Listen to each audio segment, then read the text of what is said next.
बिस्मिल्लाहिर्रहमानिर्रहीम। अस्सलाम वालेकुम नाजरीन, बात यह है कि साथ मैं हूँ हिना आदिल। नाजरीन, रियासतें नाकाम हो जाएं तो जंगजू हावी हो जाते हैं, निज़ाम मुरझा जाएं तो लाकानूनियत जन्म लेती है, आइन यरगमाल हो जाए तो कौमें तकसीम हो जाती हैं। ताकत यूं कमजोर होगी किसी के वहमो गुमा में ना था, इख्तिदार यूं बेकार होता किसी ने देखा ना था, और इख्तियार यूं बेख्तियार हो जाएगा किसी ने सोचा ना था। रेशम के धागे को कौन गांठ लगाए, फिसलती रेत को मुट्ठी में कैसे काबू किया जाए, सूरज को दिया कौन दिखाए और सितारों को उनकी ही चाल कौन बताए। बहैसियत कौम तो बहुत देर हो चुकी, हम इज्तिमाई दानिश से महरूम हो चुके। किसी महज़िब क्या गैर महज़िब माशरे में भी ऐसा नहीं होता जो रिवायात हमारे यहाँ परवान चढ़ चुकी हैं कि कमजोर और कंप्रोमाइज्ड इंतजामिया दांत रखते हुए इस्तेमाल नहीं कर सकती, जबकि बेदांत ना नजर आने वाली कुव्वतें मुसलसल आईनो कानून पर तबाह आजमाई कर रही हैं। और मुंतशिर जहन अब ये सोच रहा है कि हम कहाँ खड़े हैं, क्या हम नाकाम हो रहे हैं या होने के दहाने पे खड़े हैं। आज की बात यह है कि हमास इसराइल की जंग का आज छठा रोज है और इसराइली बमबारी में शहीद फलस्तीनियों की तादाद 1100 से बढ़ गई है और गजा में 20 लाख से ज्यादा शहरियों को ग़िज़ाई किल्लत का सामना है, जबकि इसराइली वज़ीर आज़म ने धमकी दी है कि हमास का हशर भी दाइश की तरह ही करेंगे। और इस सारी सूरत हाल में मस्जिद अक्सा के मीनार और बैतुल मक़दस मुस्लिम दुनिया की हिमायत के मुंतज़िर हैं। इसके अलावा आज हम बात करेंगे कि बरवक्त इंतखाबात का मौजू एक बार फिर ज़ेर बहस है। अनवारुल हक काकड़ का कहना है कि निगरान वज़ीर आज़म हूँ, मुगल बादशाह नहीं, जनवरी में इलेक्शन के हवाले से मुतमईन हूं। तो दूसरी तरफ नवाज शरीफ लंदन से सऊदी अरब पहुंच गए हैं। सुप्रीम कोर्ट के प्रैक्टिस एंड प्रोसीजर एक्ट फैसले के बाद नवाज शरीफ की नाअहली बरकरार या नहीं, कानूनी माहिरीन तकसीम नजर आ रहे हैं। सवाल यह है कि क्या नवाज शरीफ पर अपील का दरवाजा बंद हो गया है। इन तमाम सवालों के हम जवाब आज जानेंगे। प्रोग्राम में हमारे साथ मौजूद होंगे नसीर वागा साहब, रिजवान रजी साहब, सलमान आबिद साहब और हमें ज्वाइन करेंगी बतूल राजपूत साहिबा और शनीला अम्मार साहिबा। आगाज आपसे करूंगी नसीर वागा साहब, फ़लस्तीन इसराइल तनाज़ा अब फैसला कुन मोड़ पर भी है और आखिरी मौका भी है, तो क्या ये जो आग फैल रही है जब तक हमारे घर तक नहीं आ जाती तब तक हम भी बयानात से काम चलाएंगे या फिर कोई अमली इक़दामात भी होंगे? है ना, एक तो मैं आपकी जो तादाद है उसमें थोड़ी सी करेक्शन कर दूँ। आज लेटेस्ट खबरों तक तकरीबन 1350 फ़लस्तीनी, जिनमें ज़्यादातर तादाद बच्चों की, ख़वातीन की और बूढ़े लोगों की है। अगरचे इसमें कुछ तादाद नौजवानों की भी शामिल है, लेकिन ज़्यादातर तादाद इन बेगुनाह और बेकसूर लोगों की है जो गाजर मूली की तरह वहाँ कट रहे हैं। आपने बिल्कुल सही कहा कि जब तक ये आग हमारे अपने घर खुदा न खास्ता आकर ना लगे, हमें शायद इसकी तकलीफ़ का कभी अंदाज़ा नहीं होगा। आज भी आप देख लें, पाकिस्तान में अपने मुल्क की पहले बात करूंगा कि जहां भी जाएं हम लोगों को क्रिकेट के स्कोर से बहुत ताल्लुक होता है। हम कहते हैं जी कौन सी जो मैच खेल रहा है, कौन सी इस वक्त कौन सा मुल्क खेल रहा है, कितना उसका स्कोर है, और फ़लस्तीन के बारे में किसी को कुछ नहीं पता। वहाँ कितने लोग अब तक शहीद हो चुके हैं, यहाँ तो आके लोगों की अकल ही बंद हो जाती है। और यही अलमिया है हमारा मुसलमानों का कि हम किस तरह बेहिस होके अपने घरों में बैठे हैं और मैच देख रहे हैं और एंजॉय कर रहे हैं और कहके लगा रहे हैं और खुशियां मना रहे हैं, कौन हार गया कौन जीत गया, बस हमने वर्ल्ड कप पे नजरें लगाई हुई हैं। अगरचे ये चीज़ें कौमों की ज़िंदगी में आती हैं, लेकिन बहसीयत एक मुसलमान हमें हमारा सबसे पहला जो हक है जो उन लोगों का हम पर, वो ये है कि हमें फ़लस्तीनियों के दुख में बराबर शरीक होना चाहिए।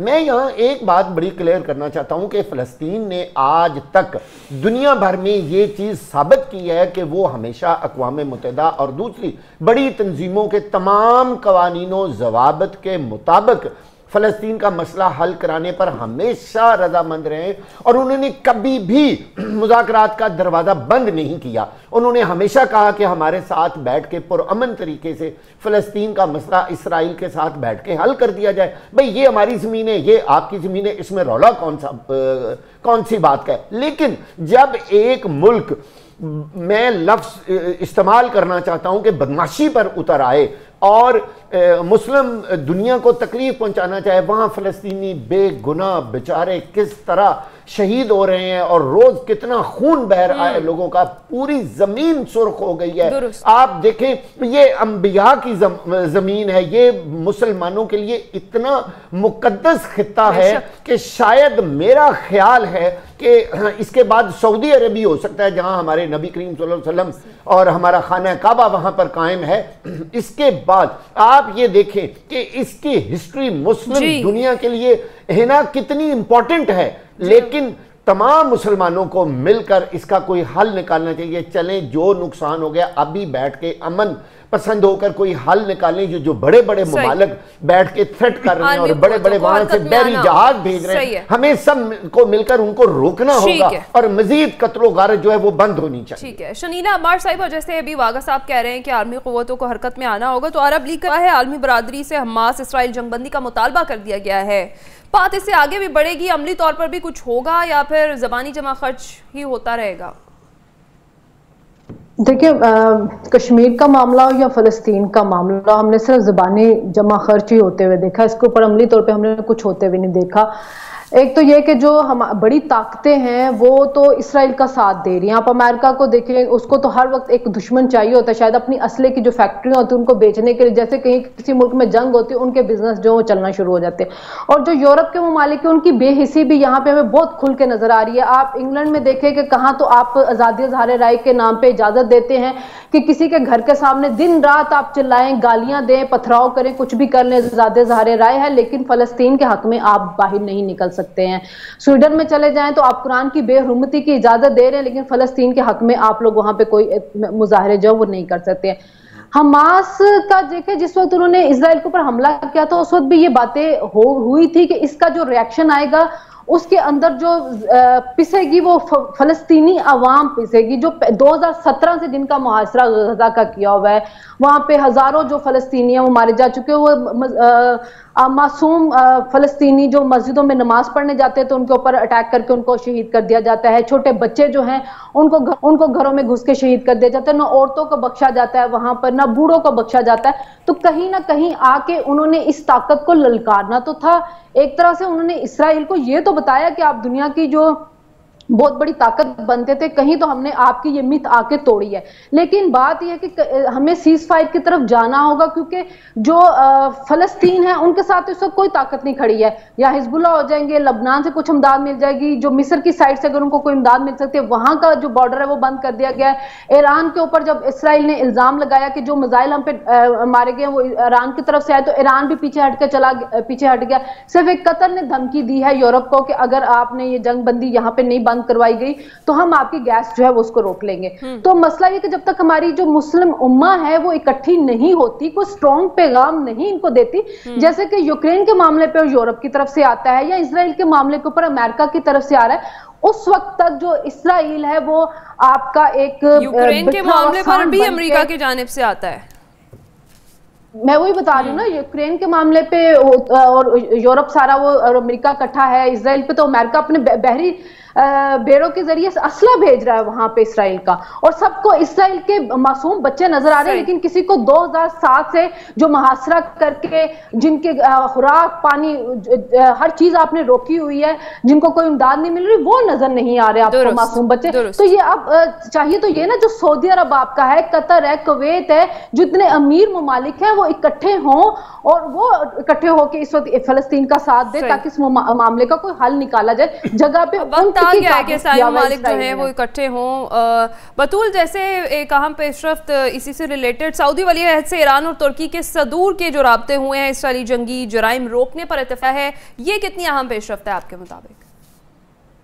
है ना, जवाब देने से पहले तो मैं ये ज़रूरी समझती हूँ कि मैं आपकी और आपकी टीम की ज़रूर तारीफ़ करूँ कि आप लोग इस इशू पे बहुत प्रोफेशनली डिबेट कर रहे हैं। इस डिबेट में जज्बात बहुत कम है, आप लोग बहुत लॉजिकली बात कर रहे हैं, और मुझे लगता है कि ऐसे प्रोग्राम्स की अशद ज़रूरत है जिस तरह से आप प्रोग्राम कंडक्ट कर रही हैं। एंड आई एम श्योर कि इसमें आपकी टीम का भी बहुत किरदार होता होगा।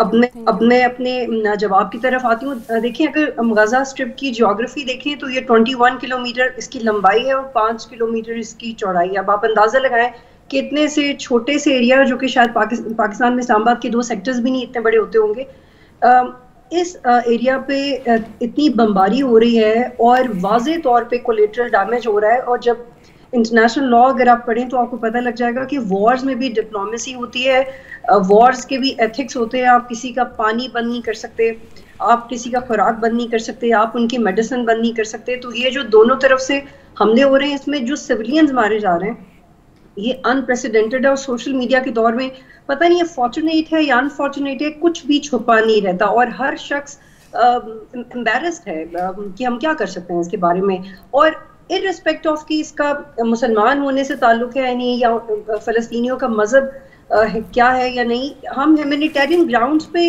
किसी के भी इस तरह से मरने को सही नहीं कह सकते। आपके प्रोग्राम में शामिल होने से पहले मैं एक वीडियो देख रही थी, उसमें एक लड़का था, उसकी जो मदर थी वो मलबे के नीचे थी और वो अपनी माँ के हाथ चूम रहा था। वो ये क्या चीज़ है? आप इसको किस तरह से डिफाइन कर सकते हैं? आप इसके बारे में क्या तज्जिया कर सकते हैं? ये रुथलेसनेस है, ये जुल्म है। ये फ़लस्तीन की एक वीडियो मैं आपके साथ शेयर कर रही हूँ। तो जब तक हम लोग स्टैंड नहीं लेंगे एज ए कम्युनिटी, ब्रदरहुड की आप कॉन्टेक्स्ट में देख लें, मजहब के कॉन्टेक्स्ट में देख लें, इंसानियत के कॉन्टेक्स्ट में देख लें, जब तक आप लोग इसके बारे में स्टैंड नहीं लेंगे, सारे मुस्लिम ममालिक, आप मजहब के नाम पे ही ले लें, अगर आपको अपने अपने इकोनॉमिक इंटरेस्ट इतने अजीज हैं तो प्लीज मजहब के नाम पे ही ले लें। तो हम लोग बचपन से सुन रहे थे कि मसला कभी हल होगा, अब तो हम लोगों के बच्चे शायद देखें कि मसला कभी हल हो। तो ये इतना पेनफुल और इतना तकलीफ है कि और हम देखिए हम इसमें कुछ भी नहीं कर सकते। और मेरी कॉलीग कह रहे थे कि हम क्रिकेट मैच में मसरूफ हैं, क्या करें? पाकिस्तान में अब इतनी कम अच्छी खबरें मिलती हैं कि लोग अगर अच्छी खबर देखने के लिए क्रिकेट मैच ही फॉलो करते हैं तो हम उनको भी गलत नहीं कह सकते, लेकिन अब हालात ही इस तरह के हैं। मुझे लगता है कि सारे मुस्लिम ममालिक को इसके ऊपर एक अनपॉपुलर डिसीजन लेना चाहिए। अनपॉपुलर डिसीजन चाहे के साथ ताल्लुकात का बायकॉट हो, अनपॉपुलर डिसीजन चाहे किसी बड़ी मीटिंग का बायकॉट हो, वो किसी के प्रोडक्ट्स का बायकॉट हो, अनपॉपुलर डिसीजन में क्या किसी सर्टेन मीडिया हाउसेस का बायकॉट हो सकता है, लेकिन आप अनपॉपुलर डिसीजन लेने की हिम्मत तो करें। सऊदी अरेबिया ने कितनी मुश्किल से सिर्फ ये कह दिया कि अब हम मुआहदे पे पेशरफ नहीं कर सकते। या आपको पहले दिन कह देना चाहिए था, या आपको उसी वक्त कह देना चाहिए था। आपने 2-3-4 दिन क्यों लिए?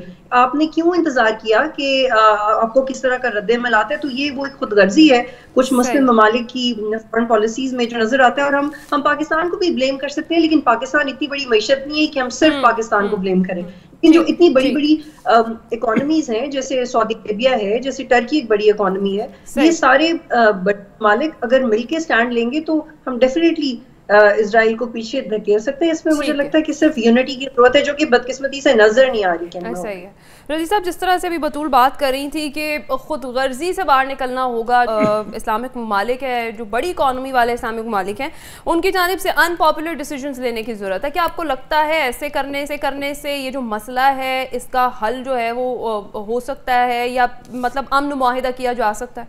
देखिए, आप इन्फ्लुएंस कर सकते हैं किसी भी मुल्क को कुछ भी काम करने के लिए, अगर आपके उसके साथ कोई कॉर्डियल रिलेशन हो। मेरे से सोशल मीडिया नहीं देखा जाता, जिस तरह के मनाजर होते हैं उसके ऊपर, और जिस तरह फ़लस्तीनियों का कत्लेआम किया जा रहा है, बहुत ही खौफनाक होता है। बिल्कुल। लेकिन आज तो हद ही हो गई ना। क्लस्टर बम आबादियों के ऊपर इस्तेमाल हुए हैं, जो कि नॉर्मली मैदान जंग का हथियार है, और क्लस्टर बम आज इस्तेमाल हुआ है अपना फ़लस्तीन के अंदर। अच्छा, फ़लस्तीन उसी तरह ही एक अधूरा एजेंडा है डीकोलोनाइजेशन का अरब के अंदर, जिस तरह के कश्मीर जो है वो पाकिस्तान के अंदर एक अधूरा एजेंडा रह गया हुआ है। जब गोरा यहाँ से गया था, वहाँ से निकला था, तो वो फ़लस्तीन छोड़ गया। देखिए, जब उन्होंने ये खबर दी कि जनाब इसराइली बच्चों के सर उतारे गए हैं, तो उसी वक्त ही मेरी ये छठी हिस्स ने बता दिया कि अब ये फ़लस्तीनी बच्चों के साथ इसराइली ये करने लगे। वो खबर झूठी साबित हो गई। वो फ्रांस का अंग्रेज़ी चैनल है, चैनल 24 न्यूज़ 24 के नाम से, उसके एक रिपोर्टर ने वो खबर दी, और उसका सोर्स वो शख्स था जिसकी जब आप उसके ऊपर सोशल मीडिया पे जाएं तो वो इस बात का मुबल्लिग है कि फ़लस्तीनियों को मार के ख़त्म कर देना चाहिए यहाँ पे, यानी उसने उसको कोट करके ये खबर दी हुई थी। बाद में इसराइल की वजारत ने ये क्लैरिफाई किया कि हमें वो जो बच्चों इल्ज़ाम लगा था कि इतने बच्चों के सर उतारे गए, उसका कोई सबूत नहीं मिला। लेकिन उस वक़्त तक इसराइल तबाही फेर चुका हुआ था। इसराइल की अपनी वजारत दिफा ने भी ये क्लैरिफिकेशन करते हुए कम से कम 48 घंटे ले लिए और इन 48 घंटों के अंदर जो तबाही फिर गई। कुछ ना कुछ ममालिक कुछ ना कुछ करने की कोशिश कर रहे हैं, जैसे कि अभी तुर्की ने एक असिस्टेंस भेजने का ऐलान किया है वहाँ पे।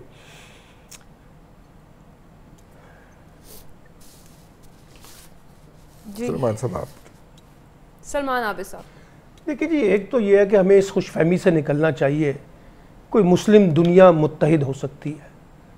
ये मुस्लिम दुनिया के जो मुस्लिम हुक्मरान हैं, मैं बार बार कहता हूँ, ये अमेरिका की तुफैली रियासतें हैं और अमेरिका इनको पालता है, ये अमेरिका के इशारों पे चलते हैं। बात ये है कि ये कोई वाक़या तो बताइए ना तारीख़ का जिसमें मुस्लिम हुक्मरान एक हुए हों मुसलमानों के कॉन्टेक्स्ट में, और फिर छोड़े मुसलमानों को, ये पूरी इंसानियत जो है, जो बड़े बड़े हमें दर्स देते हैं इंसानी हकूक़ के, हमें बताते हैं तहज़ीब के, हमें बताते हैं अखलाकियात के, हमें बताते हैं आज़ादी इजहार के, हमें बताते हैं कि जनाब जंगों के बजाय मुकालमे से बातचीत के ज़रिए मसाइल का हल, ये सब कहाँ है? कहाँ है वो आपके इंटरनेशनल फोरम्स जिनकी बुनियाद का ढोल जो है वो बजाया जाता है, कभी IMF की शक्ल में, कभी अरब लीग की शक्ल में, कभी OIC की शक्ल में? क्या है मुझे बताइए, एक मजाक नहीं लगता आपको? और ये मुस्लिम हुक्मरानों के पास क्या है सिवाय फतवे देने के अलावा, सिवाय ताज़ियती बयानात के अलावा, सिवाय मुज़म्मती करारदाद पेश करने के अलावा? और इनकी रातें देखें, इनकी शामें देखें कि ये कहाँ बैठ के रंगीनियाँ मचाते हैं। और उन्हीं लोगों के साथ जो लोग जुल्म कर रहे हैं, ये उनके साथ बैठते हैं, उनके मफादात के साथ खेलते हैं, उनके मफादात के साथ खुद को जोड़ते हैं। और हम कह रहे हैं कि इनको मुस्लिम दुनिया का बड़ा दर्द है। इन्हें मुस्लिम दुनिया के अंदर ना तो इन्होंने कोई तालीमी निज़ाम कायम किया, ना यहाँ कोई जमहूरियत कायम की, ना यहाँ कोई इंसानी हकूक़ की पासदारी की आला मिसालें कायम की, ना यहाँ कोई तहकीक और रिसर्च के नाम पर इदारे बनाए, ना यहाँ कोई आपने इस तरह के इंस्टीट्यूशन बिल्ड किए जिनकी बुनियाद पे आप जो है बाहर की दुनिया का मुकाबला कर सकें। मैं तो ये मुस्लिम हुक्मरान तबका जो है इसे एक मफादाती ग्रोह समझता हूँ, और सबके बिजनेस इंटरेस्ट हैं, सबके अपने अपने कारोबारी मफादात हैं। कोई बरतानिया के साथ, कोई अमेरिका के साथ, कोई चाइना के साथ, कोई किसी फ्रांस के साथ, कोई जर्मनी के साथ जुड़ा हुआ है। और इसके नीचे जो है वो मुसलमान है, और मुसलमानों के साथ जो कुछ इस वक्त मुस्लिम दुनिया में हो रहा है, आप देखिए, आपने मजाक बना दिया इसके साथ। OIC जैसे इदारों को बनाने का मकसद ही फौत हो गया ना, आपने तो ख़त्म कर दिया ना उसकी हिफाजत को। अब जब जिस वक्त वो हमास का और फ़लस्तीन का कॉन्टेक्स्ट आ रहा है, कश्मीर के साथ जो कुछ हो रहा है, मुझे बताइए कितनी दुनिया जागती है कश्मीर के ऊपर? इंटरनेशनल मीडिया बोलता है, इंटरनेशनल सिविल सोसाइटी ऑर्गेनाइजेशनें बोलती हैं, लेकिन इंटरनेशनल हुक्मरान जो है वो खामोश रहते हैं, वो नहीं बात करते, उनके मफादात कुछ और हैं। हम जो है वो उसके ऊपर मुज़म्मती करारदाद तक रह जाते हैं। अब हमारी कैबिनेट ने भी एक मुज़म्मती करारदाद पेश कर दी, बस इससे ज़्यादा हम क्या कर सकते हैं? हमने अपनी नौकरी पूरी कर ली, यही हमारी नौकरी है, यही हमारे पास हुक्म है, यही हम कर सकते हैं जो हम कर रहे हैं। क्योंकि आपके पास मतलब मुस्लिम दुनिया के पास जो बड़े चंद ममालिक हैं, उनकी इकॉनमी अपनी जगह बड़ी स्ट्रांग होगी, लेकिन उनकी पॉलिटिकल पोजीशन क्या है मुझे बताइए ना जरा दुनिया के अंदर। वो पॉलिटिकली कहां लेजिटिमाइज करते हैं लोग? उनको कहते हैं कि आपके यहाँ किंगशिप है, आपके यहाँ डिक्टेटरशिप है, आपके यहाँ बादशाहत है। हम तो ऐसे मुल्कों को नहीं मानते। तो जब आप खुद कमजोर पोजीशन पे होंगे तो कौन आपके साथ खड़ा होगा? और ये जो कुछ इसराइल जो बर्बरियत हो रही है उसके ऊपर क्या गुफ्तगू करें? कौन इसके ऊपर सोच रहा है?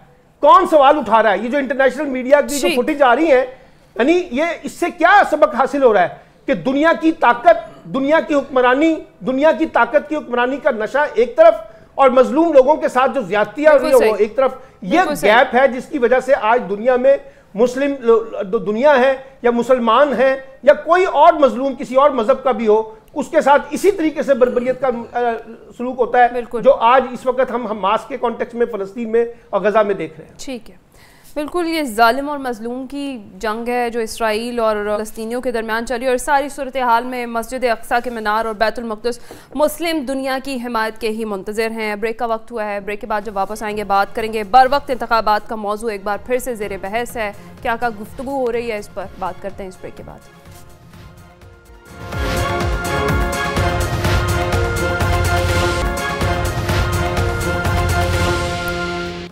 वेलकम बैक नाज़रीन।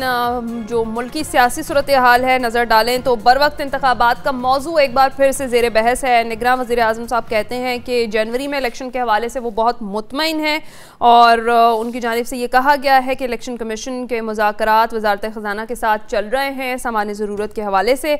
और एक सवाल के जवाब में उनकी जानिब से ये भी कहा गया कि मैं मुग़ल बादशाह नहीं हूँ, निगरान वज़ीर आज़म हूँ कि मैं चेयरमैन PTI की रिहाई का हुक्म दूँ और वो रिहा हो जाएं। सलमान आबिद साहब, क्या लग रहा है आपको, जैसे निगरान वज़ीर आज़म साहब मुतमईन है, जनवरी में इंतखाबात के हवाले से आवाम को भी हो जाना चाहिए? पाकिस्तान में अगर कोई इस वक्त अफराद मुतमईन है तो उसमें ये निगरान है, चाहे वो सूबे में बैठे हुए हैं चाहे वो वफाक में बैठे हुए हैं, क्योंकि मुल्क बिल्कुल दुरुस्त ट्रैक के ऊपर चल रहा है। कोई मसला नहीं है इस मुल्क को, इस मुल्क की सियासत को, इस मुल्क के आइन को, इस मुल्क की इकॉनमी को, इस मुल्क के दस्तूर को, किसी किस्म को कोई प्रॉब्लम नहीं। और वो कहते हैं ना कि मैं बादशाह नहीं बना, वो जरा उनका शाहाना स्टाइल देख लें जिस तरह से वो दौरा करके आए हैं और कहाँ कहाँ खाने खाए हैं और कहाँ कहाँ जाके उन्होंने तफरीह की और कहाँ कहाँ जाके शॉपिंग की है, तो बादशाहत तो आपको गालिब नजर आ जाएगी। ये जो हमें निगरानों के नाम पर सियासी बोने नवाजे गए हैं ना, माशाल्लाह इस मुल्क का क्राइसिस को समझना हो ना किसी ने तो उसको एवेल्युएट करें। जो गली मोहल्लों के अंदर के लीडर थे उनको हमने कौमी लीडर बनाकर यहाँ पर पेश किया हुआ, निगरान बनाकर पेश किया हुआ, और उनका काम इंतखाबात करवाना था। वो हर काम करते हैं, अगर कुछ नहीं करते तो इंतखाबात के ऊपर कोई बात नहीं करते। इंतखाबात का नाम आते ही वो अपनी जिम्मेदारी से अब पीछे हट जाते हैं और कहते हैं ये तो इलेक्शन कमीशन का काम है, हमारा काम ही नहीं है। और इलेक्शन कमीशन उनसे ज़्यादा सो रहा है। यानी अब वो जनवरी के आखिरी हफ्ते के इंतखाबात के बारे में कल आपने बताया था कि मौलाना फजलुर रहमान ने कहा कि जल्दी क्या है इंतखाबात की। यही पीपल्स पार्टी और PMLN ने तो खुद इंतखाबात को डिले करने के लिए वहां पर एक जवाब पेश किया है। मौलाना फजलुर रहमान साहब की मुलाकात हुई है। जी, मुलाकात तो वो जहां लेना देना हो वो बहुत अच्छी मुलाकातें करते हैं, क्योंकि सौदेबाजी के तो मास्टर है ना। उन्होंने तो पॉलिटिक्स में सीखा यही है कि चंद सीटों के ऊपर किस तरह से बार्गेन करना है, किसको अपना यरगमाल बनाना है, किसको लेके आना है, किसको जाना है। वो इस काम के मास्टर हैं और इस काम में उनकी बड़ी शोहरत है। लेकिन सवाल छोड़ दें मौलाना फजलुर रहमान, इस मुल्क के आइन के साथ जो खेल खेला जा रहा है कौन खेल रहा है? छोड़ दें सूबाई इंतखाबात पंजाब और KPK के, उस वक्त हमारे पास और बहुत से जवाज थे।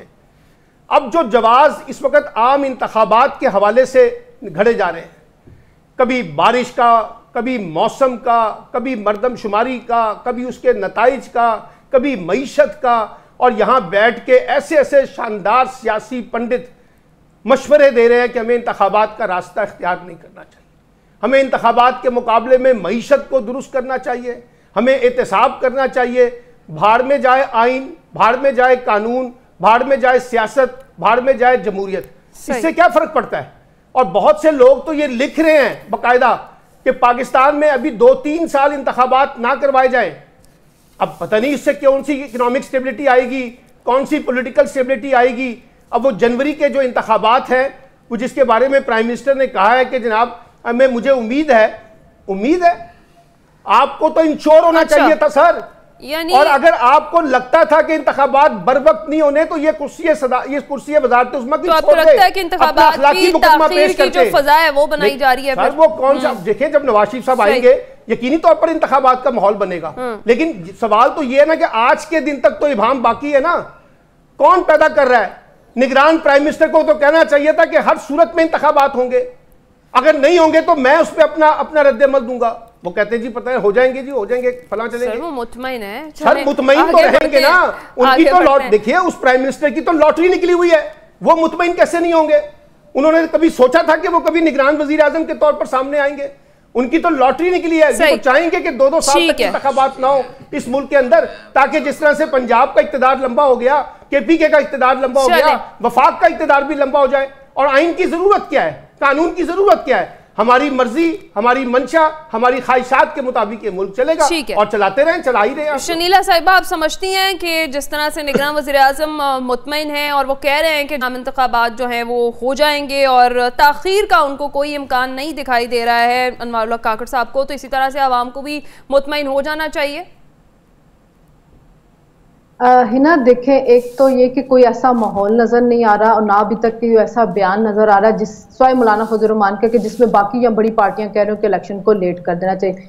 अगर मौसम की बात की जाए तो 1970 के इलेक्शन जो थे वो दिसंबर में हुए थे, इससे ज्यादा सख्त मौसम था। 2008 के इलेक्शन जो थे वो जनवरी में होने वाले थे, फिर मोहतरमा की शहादत की वजह से फरवरी में हुए थे, लेकिन इलेक्शन कैंपेन चलाई जा रही थी दिसंबर के अंदर।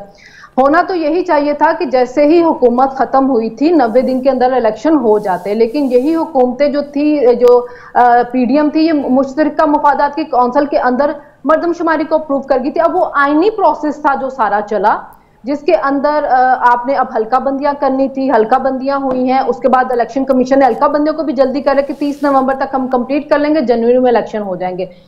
तो इलेक्शन, मुझे तो अभी तक कोई ऐसा नहीं नजर आ रहा कि जिसके बारे में ये कहें कि इलेक्शन जो है वो लेट हो जाएंगे या आइन को पामाल कर दिया जाएगा या आइन को रोन दिया जा रहा है। ये आइनी प्रोसेस ही है जो सारा चल रहा है। ना मर्दमशुमारी को अप्रूव किया जाता तो ना आपके इलेक्शन लेट होते। जो निगरान हुकूमत है उनको इलेक्शन के जो इख्तियारात हैं वो पिछली हुकूमत कानून साजी के जरिए दे गई हुई है इलेक्शन कमीशन को। उन्होंने तारीख अनाउंस करनी है, वो तारीख अनाउंस करनी है। ये फैसिलिटेटर हैं, ना इन्होंने इलेक्शन की तारीख अनाउंस करनी है, ना इन्होंने स्केड्यूल देना। ये सारा काम जो है वो इलेक्शन कमीशन ने करना है। बाकी जो लॉटरियां लगने वाली बात होती है, देखें इस मुल्क में उस्मान बुज़दार की भी लॉटरी लग जाती है, इतने बड़े सूबे का वज़ीर आला बन जाता है, तो काकर तो थोड़े उनसे बेहतर ही हैं। ठीक है रज़ी साहब, अगर देखा जाए कल जो मुलाकात हुई है मौलाना फजल रहमान की शहबाज शरीफ साहब से, वो उनकी जानिब से कहा गया है कि शहबाज शरीफ साहब भी इंतखाबात में ताख़ीर की हिमायत कर दें, वो इसके ख्वाहां हैं। और जो पीपल्स पार्टी है वो शिकवा कना है, वो कहती है कि मौलाना फजल रहमान ज़रा आवाम को बताएं कि वो किसके कहने पर, किसकी ख्वाहिश पर इंतखाबात में ताख़ीर का मुतालबा करें।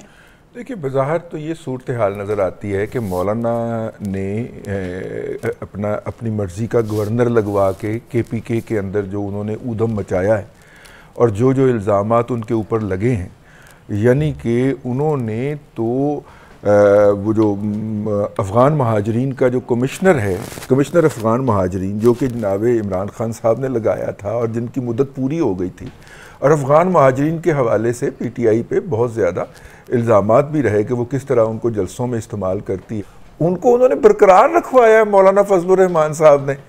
अब इससे आप अंदाज़ा फरमा लीजिए कि उन्होंने किस किस लेवल पे जाके क्या क्या कार्रवाई डाली होगी। सबसे ज़्यादा इलेक्शन से डर मौलाना फजल रहमान साहब को लग रहा है KPK से, इसलिए वो बार बार इस अमर को दोहरा रहे हैं। और उनका एक नुक्ता नज़र है, सियासी नुक्ता नज़र है, हमें उससे इख्तलाफ का हक हासिल है, उस पर तनकीद का हक हासिल है, लेकिन बज़ाहिर यही लगता है। लेकिन देखिए, गुज़िश्ता हफ्ते मुलाकात हुई, इसी हफ्ते के शुरू में केयर टेकर प्राइम मिनिस्टर साहब से उनके प्राइम मिनिस्टर हाउस के अंदर। वो इस बात पे शिकवा, क्योंकि दूसरा वर्जन आ गया है, एक नुक्ता नज़र जो है वो इस प्रोग्राम में बयान हो गया, मैंने कहा मैं दूसरा भी बयान कर। वो दूसरा नुक्ता नज़र ये है कि वो जो फ्रांस वाला डिनर जो उनके ऊपर इल्ज़ाम लगाया जाता है वो टोटली बेबुनियाद है, और वो मतलब कि एयरपोर्ट से बाहर निकले ही नहीं है। वो जो एफल टावर के ऊपर डिनर किया और ये किया और वो किया, तो वो इस बात के ऊपर बहुत दुखी थे कि जब उन्होंने मुतल्लिका अखबार को राब्ता किया कि जनाब आप ने ये मेरे बारे में ये खबर छापी है, तो अखबार ने कहा कि जी आप अपना वर्जन लिख के भिजवा दें। उन्होंने कहा मैं वर्जन तो तब दूं जब आपने मुझसे पूछा हो, मैं तो आपसे रिक्वेस्ट कर रहा हूं कि आप खुद ही इसको डिनाइल कर दें। बहरहाल उन्होंने इसको डिनाई किया कि वो ऐसा नहीं किया। मैंने कहा दूसरा पर्सपेक्टिव भी बयान कर देना चाहिए। ये इलेक्शन वाला सवाल उस वक्त भी उनसे पूछा गया था और उन्होंने कहा था कि इलेक्शन हमने नहीं करवाने, इलेक्शन करवाने हैं इलेक्शन कमीशन ऑफ पाकिस्तान ने। वो अगर कहे कि हमने दिसंबर में करवाने हैं तो मैं आईनी तौर पे पाबंद हूं उसको फैसिलिटेट करने का। वो कहे हमने 2 हफ्ते बाद करवाने हैं, मैं फिर भी पाबंद हूं। वो कहे मैंने 6 महीने बाद करवाने, मैं फिर भी पाबंद हूं। आपको इसका सवाल इलेक्शन कमीशन पे करना चाहिए और इसकी तनकीद भी इलेक्शन कमीशन पे करनी चाहिए। ये उन्होंने बड़े खुले अल्फाज के अंदर कहा था। उन्होंने कहा था कि जी मैं इसका नहीं हूं। अब इलेक्शन के अंदर एक और भी पॉइंट आने वाला है ना, वो ये है कि जुडिशरी ने ऑफिसर देने से इनकार कर दिया हुआ है। आपको शायद इस बात का इल्म हो कि जुडिशरी का कहना है कि इस दफ़ा हम इलेक्शन के लिए स्टाफ नहीं देंगे। अब जुडिशरी अगर स्टाफ नहीं देगी तो फिर इलेक्शन करवाने के लिए आपको स्टाफ कहां से चाहिए? तो बहुत सारे इलेक्शन कमीशन को भी इस वक्त मसाइल का सामना है और जुडिशरी कहती है कि जनाब हम इलेक्शन करवा के जाएंगे और हमारे ऊपर 35 पंचर का इल्जाम लग जाएगा, हमें गालियां पड़ेंगी, हमने नहीं करवाने इस दफा इलेक्शन। ठीक है बतूल, अगर इंतखाबात में ताखीर की बात कर रहे हैं तो आपको लगता है मुआशी और सियासी लिहाज से मुल्क जो है वो इंतखाबात में ताखीर का मुतहम्मिल हो सकता है, मजीद ताखीर? बिल्कुल भी नहीं। टर्की में ज़लज़ला आया था जी और इसके बावजूद टर्की में उसी डेट पे इलेक्शन हुए थे जो अनाउंस थी और मेरा ख्याल है कि इसकी मिसाल आपको नहीं मिलती। और हमारे यहाँ तो खुदा न खास्ता ऐसा कोई इमरजेंसी है ही नहीं और जिन इलाकों में ज़लज़ला आया था और इतने लोग मारे गए थे वहाँ पे टर्न आउट भी बहुत अच्छा था। तो ये आपका जज्बा होता है या डेमोक्रेटिक वैल्यूज होती हैं एक माशरे में, जो कि हमारे माशरे में भी हो सकती है अगर हमारे पॉलिटिशियन ज़्यादा इन चीज़ों को कंसिडर करें। जैसे रजी साहब अभी बात कर रहे थे, ये बात बिल्कुल दुरुस्त है और ये पहले भी एतराज़ आ चुके हैं मुख्तलिफ इदारों की तरफ से कि स्टाफ नहीं दे सकते। जब 2018 के इलेक्शन हुए थे तो 12 लाख नफूस थे मुख्तलिफ डिपार्टमेंट्स के जिन्होंने मिलके ये कंडक्शन की थी। तो ये पुरानी शिकायत अब देखते हैं कि ये किस तरह से दूर होती है। जैसे आपको याद होगा कि उस वक्त वज़ारत खजाना ने फंड्स देने की बात की और फिर ये स्टाफ का भी इशू आया, लेकिन खबर ये है कि फरवरी में इलेक्शंस हो जाएंगे। लेकिन जैसे निगरान वजीर आजम ने जब पहले कहा था कि मेरी जिम्मेदारी फिर वो जनवरी के नजर आते हैं आखिरी हफ्ते में, हमें डर लगता है उनकी। ठीक है मेरे मुताबिक होंगे शायद। तो ये उनके जो ये स्टेटमेंट्स में गैप है, वागा साहब को भी शामिल करते हैं। ठीक है बतूल, बिल्कुल ठीक है, पॉइंट ऑफ व्यू आपका आ गया। जी नसीर वागा साहब, देखें एक बात जो मेरा पॉइंट ऑफ व्यू है या जो मैं देख रहा हूँ हालात वाक़यात, शहबाज शरीफ साहब और मौलाना फजल रहमान की मुलाकात में ये बात सर फहरिस्त रही है कि किस तरह इंतखाबात मज़ीद आगे डिले हो सकते हैं। और मैं आपको ये बात भी बता दूँ कि मौसम का बहाना बहुत बड़ा बहाना बनेगा।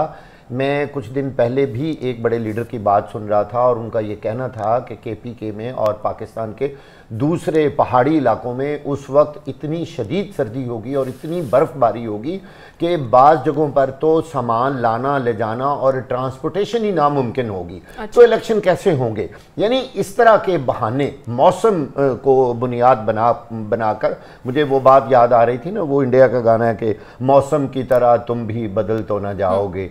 तो ये मौसम का बहाना बनाकर जो लोग बदलने जा रहे हैं, अच्छा ऐसा होने जा रहा है आपको ये आप अब अपने जहन में रख लीजिएगा। और मुझे ये लग रहा है कि इंतखाबात जनवरी में नहीं होने वाले, लोग तैयारी कर रहे हैं कि ये इंतखाबात जो हैं फरवरी या मार्च में हो। ठीक है, बिल्कुल ठीक है। आप भी इंतखाबात में ताक़ीद ज्यादातर मसाइल जो हैं वो तो गिलगित ब्रेक पर जाएंगे। ब्रेक के बाद जब आप बात करेंगे, जनाब नवाज शरीफ साहब लंदन से सऊदी अरब पहुंच चुके हैं और सुप्रीम कोर्ट के प्रैक्टिस एंड प्रोसीजर एक्ट फैसले के बाद नवाज शरीफ साहब की नाअहली बरकरार है या नहीं है, इस पर कानूनी माहिरीन तकसीम नजर आ रहे हैं। इस पर अपने पैनलिस्ट की राय जानेंगे इस ब्रेक के बाद।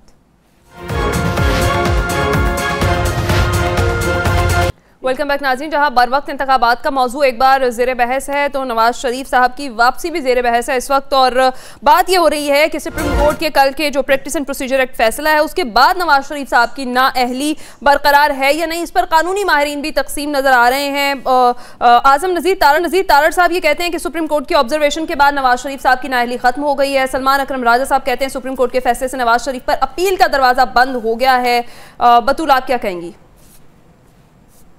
मेरे पास इसका एक पॉइंट ये आपने कहा था वक्त बहुत कम है कि तो रिव्यू पिटीशन है सुप्रीम कोर्ट बार एसोसिएशन की डिस्क्वालिफिकेशन ऑफ पॉलिटिशियंस के हवाले से, वो अभी तक पेंडिंग है सुप्रीम कोर्ट में।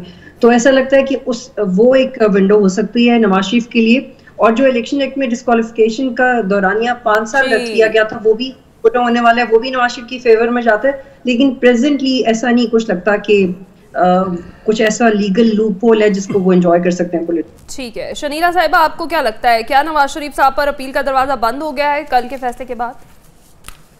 नहीं, देखें, पहली बात है कि पार्लियामेंट का काम है कानून साजी करना। पार्लियामेंट जो है वो कानून बना गई इलेक्शन एक्ट में तरमीम करके, क्योंकि सुप्रीम कोर्ट ने उस वक्त तशरीह की थी 62(1)(f) की, क्योंकि गैप था, सो कम था कि ताहयात नहली होगी 10 साल होगी 5 साल होगी, उन्होंने ताहयात नहली कर दी, वो कानून साजी नहीं कर सकते। पार्लियामेंट ने कानून साजी कर दी कि ताहयात नहली नहीं है, मुद्दत मुकर्रर कर दी 5 साल। नवाज शरीफ को उसका फायदा जो है वो मिलेगा, और अगर मामला जब वो अपने नॉमिनेशन पेपर देंगे उस पर कोई एतराज लगता है तो फिर मामला सुप्रीम कोर्ट में चला जाएगा और सुप्रीम कोर्ट फिर उसकी तशरीह कर देगी, वहां पे पता चल जाएगा। लेकिन कल के फैसले के बाद सुप्रीम कोर्ट ने ये एक बात तो बता दी है कि कानून साजी पार्लियामेंट का काम है, तो कानून साजी पार्लियामेंट ने कर दी हुई है। ठीक है जी। नसीर वागा साहब, सिर्फ सुप्रीम कोर्ट ने यही नहीं बताया कि पार्लियामेंट का काम है कानून साजी, उसके साथ साथ उन्होंने ये भी कह दिया है कि नवाज शरीफ के लिए अपील का रास्ता बंद हो गया है। हकीकत जाने और हकीकत को सब लोग फेस करें। बात तो अपील की बात ही नहीं हो रही, कानून की बात हो रही है। जो बात तो ये है कि इतने बड़े मुल्क में जहाँ इतने बैरिस्टर्स हैं, इतने बड़े बड़े वकला हैं, साबिक जजेस हैं, चले मौजूदा जजेस तो इस पे कमेंट नहीं कर सकते।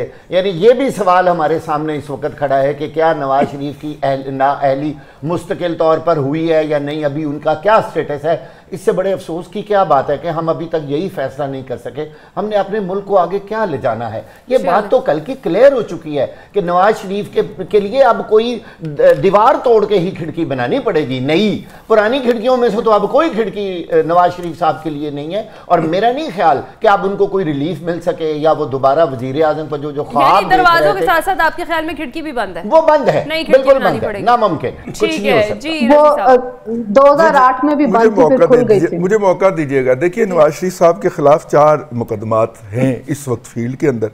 एवन फील्ड के अंदर बरियत हो चुकी हुई है मरियम नवाज शरीफ की और सफदर अवान साहब की। तो जो 2 मुलजम बरी हो जाए तो तीसरा जब पेश होगा तो उसकी बरियत भी दीवार पे लिखी हुई है। दूसरा है अल अजीज़िया का केस। अल अजीज़िया के अंदर नवाज शरीफ साहब को 8 साल की सजा हुई थी। 5 साल से उनकी अपील पेंडिंग है, जो हाई कोर्ट को, इस्लामाबाद हाई कोर्ट को टाइम नहीं मिल रहा वो अपील लगाने का। तो वो अपील फाइल हो गई थी अपने वक्त के ऊपर। तीसरे नंबर पे आ जाइए, उनके खिलाफ था फ्लैगशिप केस। फ्लैगशिप केस के अंदर वो बाइज्जत तौर पे इमरान खान साहब के दौर में ही बरी हो गए थे। और चौथा है नैब का रेफरेंस। नैब के रेफरेंस के अंदर उन्हें पेश ना होने की बुनियाद के ऊपर ऑब्सकॉन्डर डिक्लेयर कर दिया गया हुआ है, सजा नहीं हुई। वो रेफरेंस अभी प्रोसीड करना है आगे। हो सकता है कि वो जब पेश हों तो वो उसके बाद अदालत उसको कर दे। मुझे नहीं समझ आई आपने नवाज शरीफ को इससे कैसे जोड़ लिया। नवाज शरीफ का तो इस मुकदमे से कोई ताल्लुक ही नहीं है, क्योंकि एक पार्टी ने प्रोपेगेंडा कर दिया तो उसका मतलब है कि हम उसको प्रोग्राम करने बैठ गए। अब ऐसा करें कि इरफान कादिर साहब का आज का एनालिसिस सुन लें। इरफान कादिर साहब जो हैं वो इमरान खान के तो वकील नहीं है, हुकूमत पाकिस्तान के भी उस तरह से नहीं है। अब तो वो नवाज शरीफ साहब के साथ बड़ी हमदर्दी रखते हैं। उनके बकौल अभी भी नवाज शरीफ का मामला अदालतों के अंदर है और ये रिव्यू में जाएगा, और रिव्यू में जाएगा तो उसके नतीजे में उनको रिलीफ मिल भी सकता है, रिलीफ नहीं भी मिल सकता। तो मामला कोर्ट के अंदर है। जो लोग ये कह रहे हैं ना कि मामला ख़त्म हो गया है, मेरा ख्याल है कि वो इरफान कादिर साहब का आज का स्टेटमेंट तो ज़रूर पढ़े। बिल्कुल ठीक है। और इरफान कादिर साहब ने ही ये बात कही है कि पार्लियामेंट के अंदर कानून के अंदर मैंने तो आपसे बात की है, वो सुनिए ना। और मैंने तो आपको ये कहा है कि वो रिव्यू के बारे में इरफान कादिर साहब पार्लियामेंट के बारे में की बात कर रहे हैं हूं, और तमाम पैनलिस्ट के जो पॉइंट ऑफ व्यू जान लिया। नाज़रीन, आज के प्रोग्राम से इतना ही। अपना ख्याल रखिएगा, फीडबैक जरूर दीजिएगा। अल्लाह हाफिज।